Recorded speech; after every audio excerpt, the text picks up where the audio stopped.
Hello everyone! Ayan, good evening po sa inyong lahat. So for today's video, ay hindi po tayo nakapagluto today at medyo na-busy po tayo ngayong araw. At the same time ay meron din po ako nilakad kaninang hapon. Kaya ayun, so busy nga. So after nung aking lakad ay pumunta nga pala ako dito guys. So kasama ko yung isa kong anak. Pumunta kami dito sa Landers at tumingin-tingin kami ng mga pwedeng ipangregalo, charot. Or pwedeng mabili dito. Ayan, maraming mga sale dito guys. Kaya first time kong makapunta dito. Medyo matagal na po ang Landers dito sa Naga City. Pero ngayon pa lang po ako nakapasok dito. Ayan. So, kailangan dapat may membership ka. Dapat may card ka nung Landers bago ka makapasok dito. Pero makikita nyo, 'di ba? Ang laki-laki niya, sobrang laki niya at ayun, ang dami mong talagang mapagpipilian na lahat, pati pagkain, mga imported, lahat nandito na. Ayan. So may hinahanap lang ako guys na biscuit na vegetable ba yung flavor, basta kaya lang wala na daw guys. So out of stock sila. Kaya iba na lang yung nabili namin dito. So yun nga, kung makikita nyo guys, sobrang lawak, 'di ba? So ayan, sa sobrang lawak niya, parang konti yung tao makikita mo, 'di ba? So ayun na nga, at nagpara libot-libot lang kami diyan hanggang yung mga meat nila na mabibili dito, lahat kompleto, may meat, na pork, may beef, may chicken, may giniling, lahat.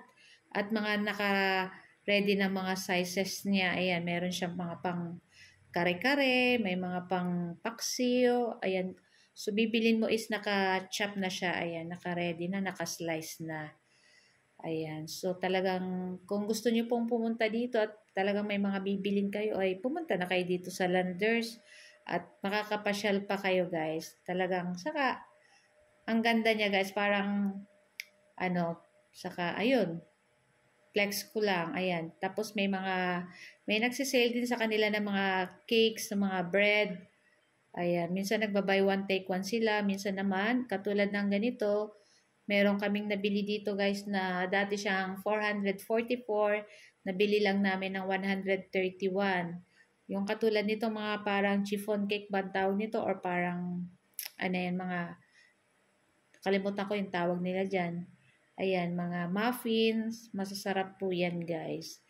Medyo mahal pero minsan pag nag-buy one take one, syempre, marami kang mabibili. Ayan, mura na siya pag nag-buy one take one. So, yan lang.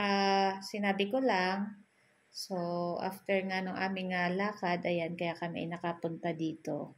So, nakabili lang naman kami ng mga konti na, pagkain dito. Ayan. So, hindi pa kasi naka-sale. Ayan, nakikita niyo. Ayan, meron silang raw mini cake. Ayan, dati siyang 444. Naka-sale siya ng 133 pesos. Ayan. So, yan.